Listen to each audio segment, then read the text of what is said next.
وہ آدمی تھا یا بلا تھی؟ میرا تعلق نادن ایریاز گلگت ڈسٹرکٹ دیا مروادی سے ہے۔ یہ وادی دیکھنے میں بہت چھوٹی ہے۔ یہاں کے 90% لوگ ان پڑھ ہیں، مگر وادی بہت حسین سرسو شاداب ہے۔ یہاں 1990 میں داریل میں جشن بہراں کے سلسلے میں ٹورنامنٹ منعقد کیا گیا تھا، جس میں ہزاروں شائقین کھیل دیکھنے آئے تھے۔ ہمیشہ کی طرح اس بار بھی سپر سٹار کلب جیت چکی تھی۔ شام کے سائے چھا رہے تھے اور مغرب کی اذان ہونے والی تھی۔ کھیل ختم ہوا تو سب لوگ اپنے اپنے گھروں کو روانہ ہو گئے۔ میں بھی لوگوں کے ساتھ چل رہا تھا۔ اچانک میری نظر ایک نوجوان پر پڑی۔ اس نوجوان نے مجھے بھی دیکھ لیا تھا۔ ہمیں ایک دوسرے کو پہچاننے میں دیر نہ لگی، کیونکہ ہم کلاس فیلو ہونے کے ساتھ ساتھ اچھے دوست بھی تھے۔ میں آگے بڑھ کر اس سے بغل گیر ہو گیا۔ میں نے سلمان سے پوچھا، یارو شہزاد کے بارے میں کچھ جانتے ہو؟ وہ آج کل کہاں ہے اور کیا کر رہا ہے؟ میری بات سن کر سلمان کی آنکھیں نم ہو گئیں اور سرد بھری آہ بھر کر بولا، آج سے 2 سال پہلے ستمبر کا مہینہ تھا۔ میں اپنے گھر میں بیٹھا ہوا تھا کہ اچانک دروازے پر دستک ہوئی۔ میں نے دروازہ کھولا۔ شہزاد کا چھوٹا بھائی کھڑا تھا اور اس کے ہاتھ میں ایک کاغذ تھا۔ اس نے چٹھی کو آگے بڑھایا۔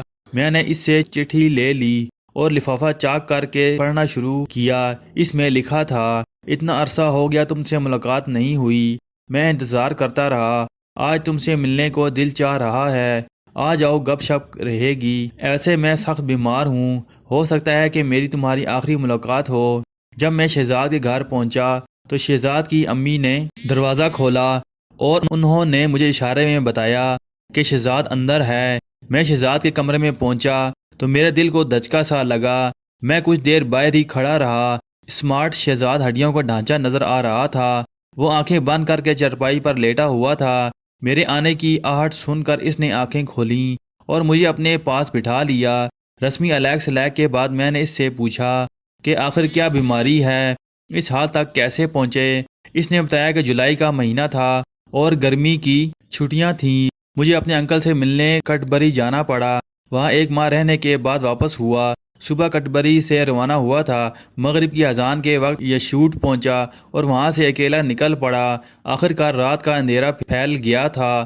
میں ڈرتے ڈرتے تیز قدموں سے چل رہا تھا، کیونکہ وہاں چیڑ اور صنوبر کے درختوں کا جنگل تھا۔ میں تیز قدموں سے چلتا ہوا رات کے تقریباً 10 بجے ناؤ کوٹ پہنچا۔ اب اس سے آگے بالکل تنگ رستہ تھا۔ ایک طرف پہاڑی سلسلہ اور دوسری طرف دریا تھا۔ مجھے دور سے ایک آدمی نظر آیا۔ وہ کافی موٹا اور سفید کپڑے پہنے سڑک پر چل رہا تھا۔ میں نے دوڑنا شروع کر دیا تاکہ اس کے جلد قریب پہنچ سکوں۔ کافی دوڑنے کے باوجود بھی اس نے دیکھا کہ اس شخص کے اور میرے درمیان فاصلہ کم نہیں ہو رہا، حالانکہ دیکھنے میں یوں لگ رہا تھا جیسے وہ بہت آہستہ چل رہا ہو۔ میں نے پھر دوڑنا شروع کیا۔ آخر دوڑتے دوڑتے اس تک پہنچ گیا۔ اب یہ مجھ سے تقریباً 10 گز سے انسان شناخت ہو سکتا ہے۔ اس شخص کا جسم سوکھی لکڑی کی طرح تھا اور اب وہ بالکل ساکت کھڑا تھا۔ اس کی شکل عجیب سی تھی۔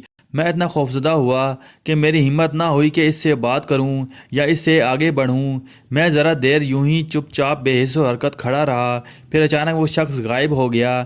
یہ دیکھ کر میرے پیروں تلے سے زمین نکل گئی۔ تھوڑی دیر بعد میرے حواس بحال ہوئے تو میں تیز تیز قدم اٹھا کر آگے بڑھا۔ اچانک میرے کانوں میں کسی کے چلنے کی آواز آئی۔ میں نے فوراً پیچھے مڑ کر دیکھا تو وہ شخص میرے پیچھے آ رہا تھا۔ اب خوف کے مارے میرا برا حال تھا۔ میرے پاؤں زمین سے اکھڑ چکے تھے۔ پاؤں اٹھایا تو محسوس یوں ہو رہا تھا کہ کوئی مجھے پیچھے کی طرف گھسیٹ رہا ہے۔ میں نے ذہن پر زور دیا کہ کوئی قرآنی آیات پڑھوں، مگر اس مشکل میں جو کچھ آتا تھا وہ بھی بھول چکا تھا۔ کسی آیت کا شروع یاد تھا تو اختتام بھول گیا، اور کسی کا اختتام یاد تھا تو شروع بھول چکا تھا۔ میں نے اپنے ذہن پر زور دے کر آخر آیت الکرسی پڑھنا شروع کی۔ تقریباً 1 کلومیٹر اسی طرح گزر گیا۔ میں نے دل میں کلمہ اور قرآن آیات کا ورد کرتے ہوئے اپنا سفر جاری رکھا۔ اچانک وہ شخص پھر میرے سامنے آ گیا۔ اس بار اس کی پیٹھ میری طرف تھی۔ میں تھوڑا آگے چل کر رک گیا اور اپنی موت کا انتظار شروع کر دیا۔ وہ بلا آہستہ آہستہ منہ میری طرف کرنے لگی۔ میں پہلی بار اس کا منہ دیکھ رہا تھا۔ اس کا منہ بہت خوفناک تھا۔ چہرے پر لمبے لمبے بال اور اوپر کے 2 دانت بہت لمبے، تقریباً 9-8 انچ کے تھے۔ اتنے میں اس نے منہ کھولا تو اس کے منہ سے شعلے نکلنا شروع ہو گئے۔ اس نے مجھ سے کہا کہ اب تم مجھ سے بچ نہیں سکتے۔ میں نے بھاگنا چاہا مگر اس کوشش میں چکرا کر زمین پر گر پڑا۔ وہاں میں کتنی دیر پڑا رہا مجھے علم نہیں، مگر جب مجھے ہوش آیا تو میں نے دیکھا کہ اس ویرانے میں تنہا پڑا ہوں۔ تھوڑی سی ہمت کر کے میں نے آس پاس دیکھا، وہاں کچھ نہ تھا، چاند کی روشنی پھیلی ہوئی تھی۔ میں آہستہ آہستہ چلنے لگا۔ اب میرا گھر زیادہ دور نہ تھا، لہٰذا میں نے دوڑنا شروع کر دیا اور بالآخر گھر تک پہنچ گیا۔ میں نے زور زور سے دروازہ کھٹکایا اور بے دم ہو کر دروازے پر گر پڑا۔ مجھے یاد نہیں کتنی دیر بعد مجھے ہوش آیا۔ ہوش میں آتے ہی میرے گلے سے ایک آواز نکلی، وہ آ رہا ہے، پکڑو وہ مجھے کھا جائے گا۔ میں وقتی طور پر ٹھیک تو ہو گیا، مگر اس کے بعد سے مسلسل بیمار ہوں، اور اب جو حالت ہے وہ تمہارے سامنے ہے۔ میں نے شہزاد کو تسلیاں دیں اور کہا اب تم بہت جلد ٹھیک ہو جاؤ گے۔ ان دلاسوں پر شہزاد کی آنکھوں سے آنسو ایسے نکل رہے تھے جیسے آبشار سے پانی بہتا ہے۔ میں شہزاد کو تسلی دے کر اپنے گھر آ گیا۔ ایک دن مجھے یہ افسوسناک خبر ملی کہ شہزاد کا انتقال ہو گیا۔ میری آنکھوں سے آنسو بہنا شروع ہو گئے۔ ہمارا سٹوری پوائنٹ کو سبسکرائب کرنا مت بھولیے، لائک کریں، شیئر کریں اور کمنٹس باکس میں اپنی رائے کا اظہار ضرور کریں۔ شکریہ۔